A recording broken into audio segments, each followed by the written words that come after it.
이사야 39장의 말씀이 이렇게 시작이 돼요. 발라단의 아들 무로닥 발라단이 바벨론의 왕이 됐어요. 그런데 이 무로닥 발라단이 어떤 이야기를 들었는가 하면, 이스라엘 그 유대 땅의 왕 히스기야가 왕이 됐는데 죽을 병에 걸렸는데 그가 나았대, 이 소리를 들었어요. 그래서 무로닥 발라단이 그거 잘 됐구나, 우리가 사신을 보내자, 특사를 보냈어요. 근데 뭐 특사에게 선물도 줬고 왕이 쓴 친서도 보냈겠죠. 그러나 주 목적은 그것보다는, 저 이스라엘을 우리가 어떻게 하든지 잡아먹어야 하는데, 너 특사, 너 그 나라 가가지고 그 나라 군사력이 어떤지, 무기가 뭐가 있는지, 나 국방력이 어떤지, 어떻게 나라를 지키는지 이런 걸 좀 잘 보고 와라 해서 특사를 보냈어요. 당시엔 아시리아라는, 지금의 시리아죠, 시리아가 몰락해가고 신생국가로 바벨론이라고 하는 나라가 거대한 제국을 형성하는 시기였어요. 뜨는 태양이에요. 뜨는 별, 뭐라 그러죠? Rising Sun, 뜨는 태양이에요. 이 이스라엘의 왕이었던 히스기야는 바벨론, 지금 가장 강력한 영향력을 끼치는 나라에서 특사를 보낸다니까, 우리가 그만큼 인정을 받는구나, 이 기분에 특사를 반갑게 맞이했어요. 그리고 극진하게 대접을 했고요. 그리고 자기 왕궁에 있는 것, 성전에 있는 것, 예루살렘에 있는 것, 이스라엘 전체 땅에 있는 것, 금과 은, 다이아몬드, 온갖 보배로운 기름, 향료, 무기들, 아마 핵무기까지 보여줬을걸요. 안 보여준 게 없이 다 보여줬어요. 사신이 기뻐했고요. 그래서 그 특사가 바벨론으로 돌아갔어요. 오늘 말씀 3절은 그렇게 특사가 돌아가고 나서 이 히스기야 잔뜩 기분이 좋아가지고 자기 만족에 도취된 히스기야를 찾아온 사람이 있다고 설명을 해요. 누가 찾아왔어요? 이사야 선지자가 찾아왔어요. 그리고 이사야 선지자가 최근 며칠간에 있었던 일을 왕에게 물었죠. 왕이시오, 내가 듣기론 최근에 누가 다녀왔다면서요. 히스기야가 기분이 좋아서 그랬습니다. 이사야 선지자여, 어서 오시오. 글쎄, 지금 가장 강력한 나라 그 바벨론에서 특사를 우리한테 보냈어요. 이게 우리가 영광이죠. 그래서 어떻게 했죠? 그에게 내 왕궁에 있는 것, 성전에 있는 것, 예루살렘에 있는 무기고 온갖 보물고를 다 그에게 보여줬죠. 그 사람이 입을 떡 벌립디다. 우리 같은 바벨론에도 이런 건 없는데, 이건 어디서 얻었어요? 당신 정말 좋겠군요. 저에게 그렇게 이야기를 하고 갔습니다. 지금 히스기야 왕의 기분이 어땠을까요? 이렇게 말하는 히스기야 왕의 기분이 어때요? 슬펐을까요? 기분 나빴을까요? 어땠을 것 같아요? 좋았어요. 기분이 득이만만했어요. 아주 기분 좋았어요. 자기가 기분 좋으면 히스기야 선지자도 당연히 기분이 좋아야 할 것 같은데, 5절에 보면 이사야 선지자가 히스기야 왕에게 정색을 하면서 말하죠. 당신은 하나님께서 당신에게 무엇라 말하는지 들어보셔야 합니다. 그리고 들었던 하나님의 말씀을 6절에서 왕에게 그대로 전합니다. 6절의 말씀이 뭘까요? 보라 날이 이르리니, 보라 날이 이르리니, 때가 된다 하는 말이죠. 내 집에 있는 모든 소유와 내 열조가 오늘까지 쌓아둔 것이 모두 바벨론으로 옮겨가고 남을 것이 없을 것이다. 이 여호와의 말씀, 하나님의 말씀이 기쁜 소식이에요, 나쁜 소식이에요? 네? 이사 간다는 말 아닐까요? 혹시? 더 좋은 땅으로? 이사 간다는 말 아닐까요? 나쁜 소식이에요. 빼앗긴다는 말이에요. 7절에는 더 치욕스러운 하나님의 예언이 이사야 선지자를 통해서 히스기야 왕에게 전달되는데, 왕의 후손들 중 왕의 자식들 중 아마 상당수는 바벨론으로 같이 끌려가서 그 땅에서 환관 노릇, 환관이 다른 말로 하면 내시, 왕의 자손, 왕족이 내시가 될 겁니다. 히스기야 왕이요, 당신의 손자, 증손자들 중에서 아마도 상당수가 끌려가서 남의 땅에 가서 포로가 되다 못해서 내시가 될 겁니다. 이건 저주의 curse예요. 저주예요. 하나님의 저주. 자, 이제 우리 1절부터 오늘 읽었던 7절 말씀을 같이 한번 보죠. 히스기야가 왜 이런 저주를 받아야 돼요? 아니, 뭐 히스기야가 뭘 잘못했다고? 보세요. 특사가 왔어요, 바벨론에서. 그래서 그에게 성전에 있는 것, 자기 집에 있는 것, 예루살렘에 있는 것 그냥 보여줬어요. 준 것도 아니고요, 뭐 구걸한 것도 아니고요, 그냥 보여줬어요. 근데 그걸 듣고 이사야 선지자가 쪼르르 달려와서 너 이제 큰일 났어. 하나님 널 그냥 안 둘 거야. 너 다 뺏길 거고 내 자손들이 정말 치욕스러운 일을 맡게 될 거야. 이런 소리를 들었단 말이에요. 왜 이런 소리를 지금 이사야 선지자가 한 거죠? 왜 히스기야 왕은 이런 말을 들어야 했죠? 왜? 뭐가 잘못됐어요? 뭐가 잘못됐어요? 우리는 오늘 이 말씀을 왜 도대체 하나님은 이렇게 히스기야 왕에게 저주를 내리셨을까를 보려면 그 앞에 있는 말씀들을 좀 더 읽어봐야 돼요. 이사야 37장부터 말씀을 좀 읽어볼까요? 37장에는 이스라엘의 예루살렘에 아시리아라고 하는 바벨론 앞에 큰 제국을 이뤘던 지금의 시리아예요. 그 나라가 산헤립이라고 하는 왕이 이끄는 18만 5천 명이 예루살렘을 점령하려고 겹겹이 둘러쌌어요.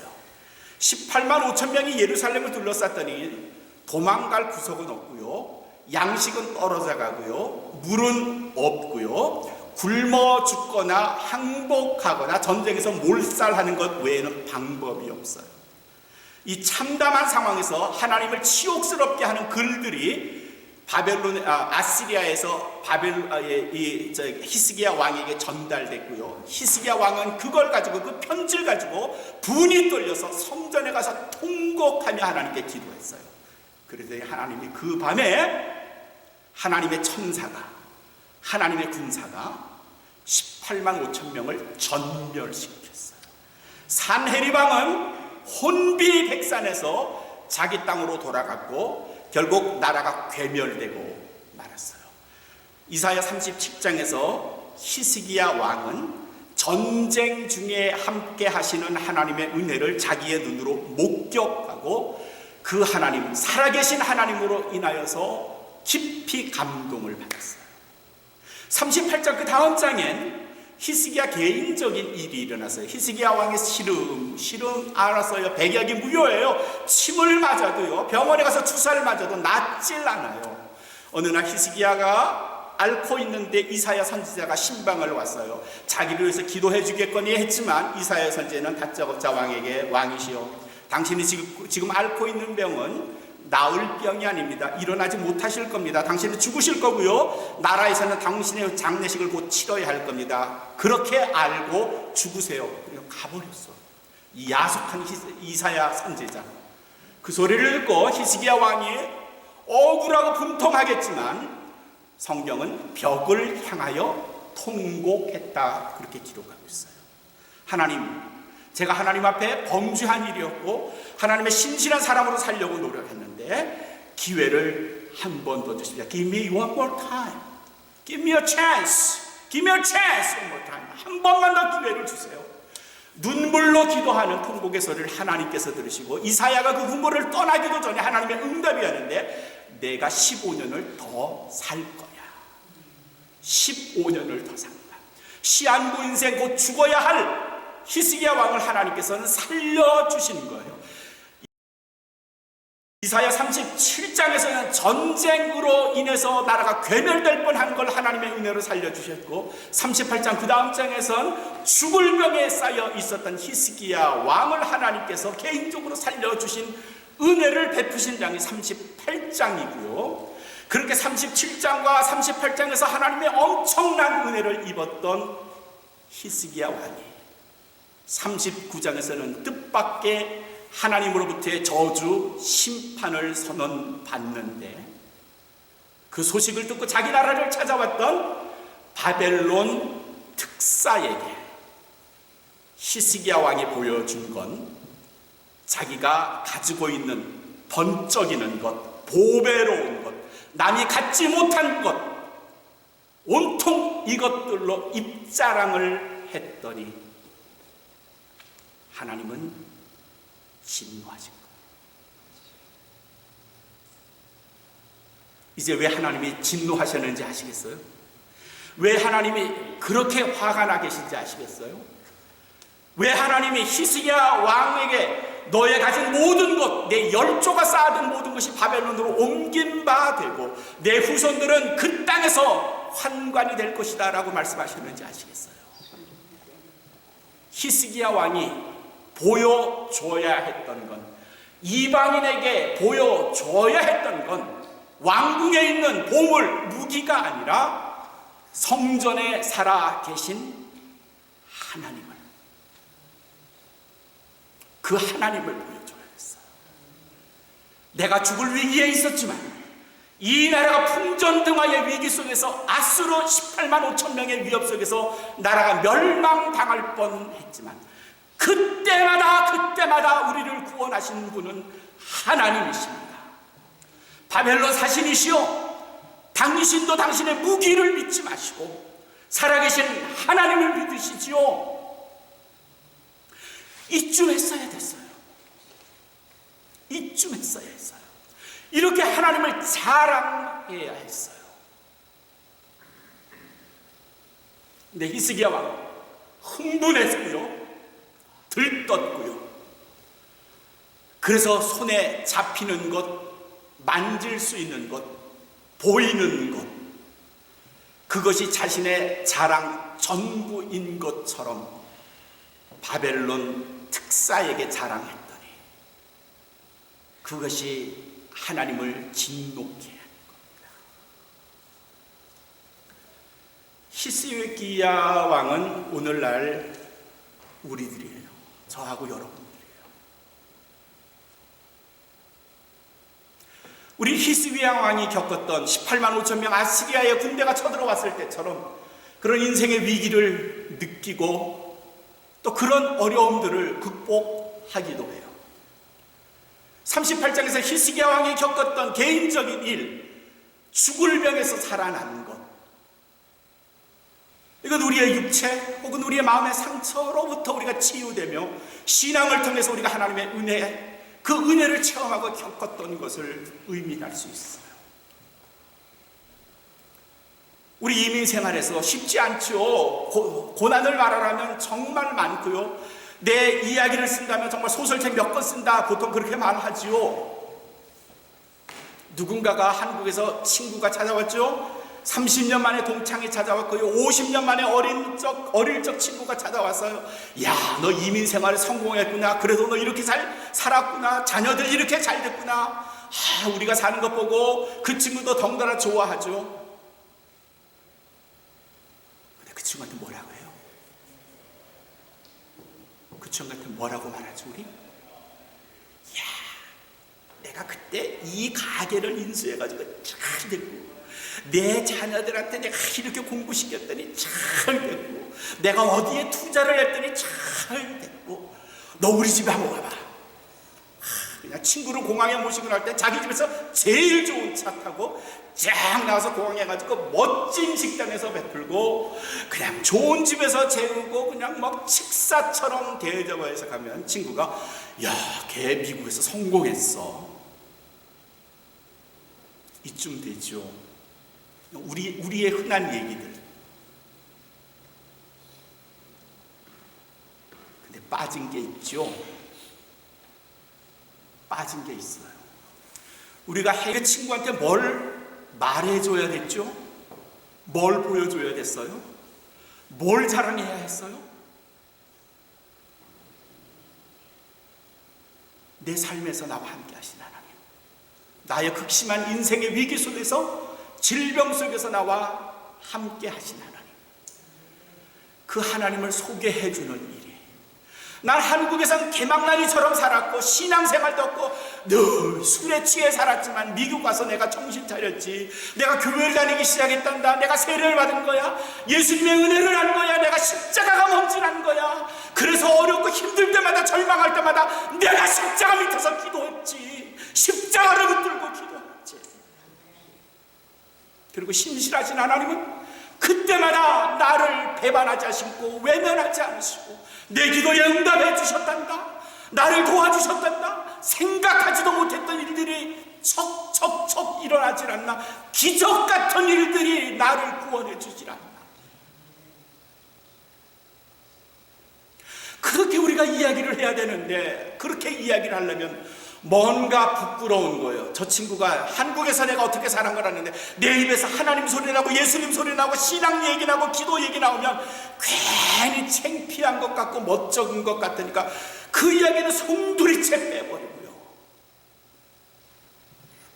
가지고 있는 것, 번쩍이는 것, 만져질 수 있는 것으로 입치장을 해서 그 친구에게 보여주고 간다면 이사야 선지자가 우리한테 다가오죠.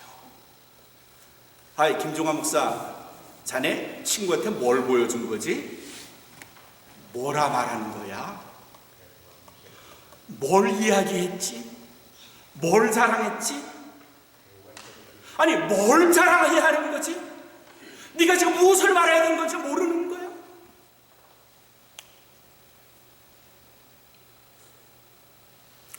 사도행전 3장에 1절부터 베드로와 요한이 예루살렘 성전 앞에 있는 미문 더 뷰티풀 게이트라고 하는 곳에 갔어요. 그랬더니 거기에 한 번도 태어나서 걸어보지 못한 안진뱅이가 베드로와 요한을 붙들고 한 푼 줍쇼 했어요.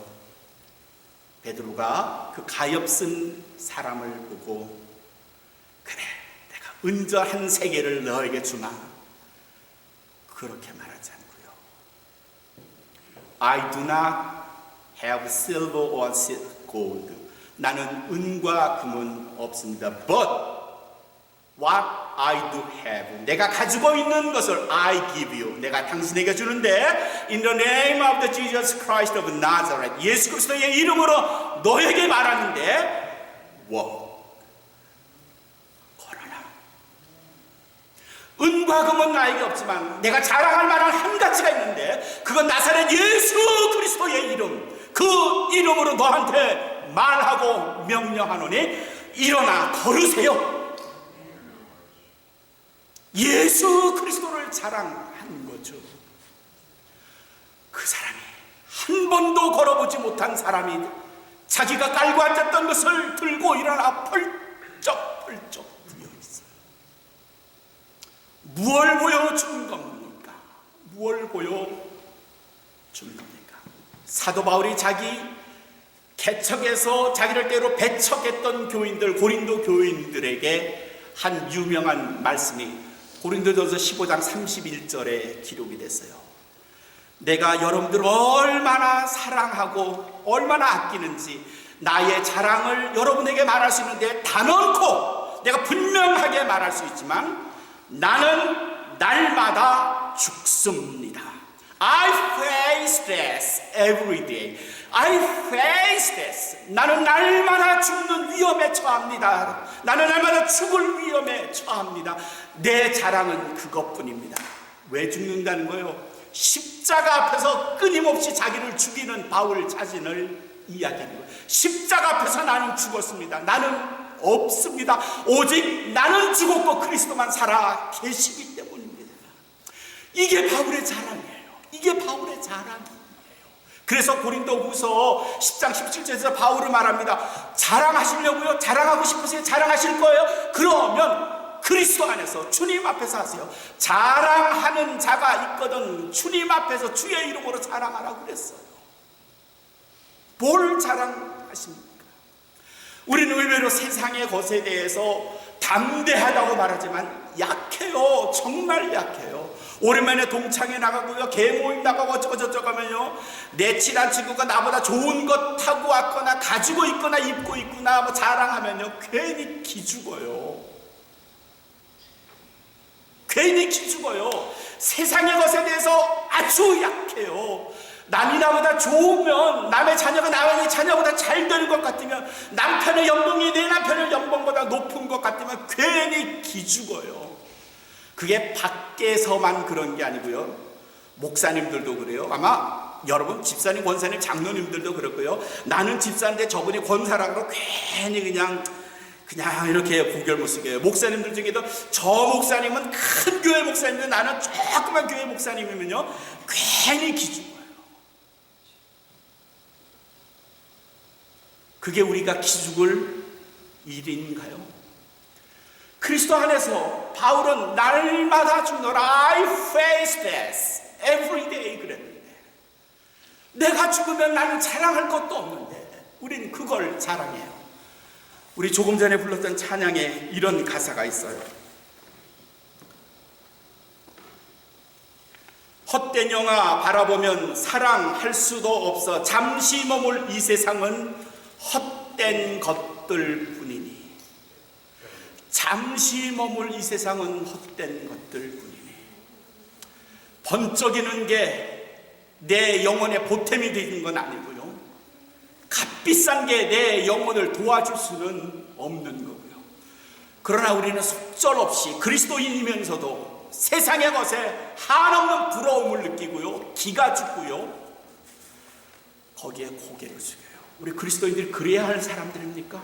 아니요. 그리스도인들은요 세상을 축복해야 할 사람이고요, 십자가를 자랑해야 하는 사람이고요. 기죽을 게 없는 거죠. 당당하세요. 당당하게 살아가세요. 내가 방 한 칸에 다 그냥 고물 같은 차를 끌고 다닌다고 하더라도 당당하세요. 나는 세상을 축복할 수 있는 권한을 가지고 있는 사람입니다. 나는 십자가를 지고 있는 사람입니다. 여러분들의 주인은 그리스도십니다. 자랑하시고요, 당당하세요. 기죽을 게 없습니다. 세상을 향해서, 세상이 나를 향해서 쓰나미처럼 나를 힘들게 하고 나를 기죽게 하고 세상의 자랑이 나를 무기력하게 만들다고 지쳐 쓰러지지 마시고요, 기죽지 마시고요, 십자가를 높이 드세요. 나는 그리스도 있어, 나는 예수님이 있어, 당당하세요.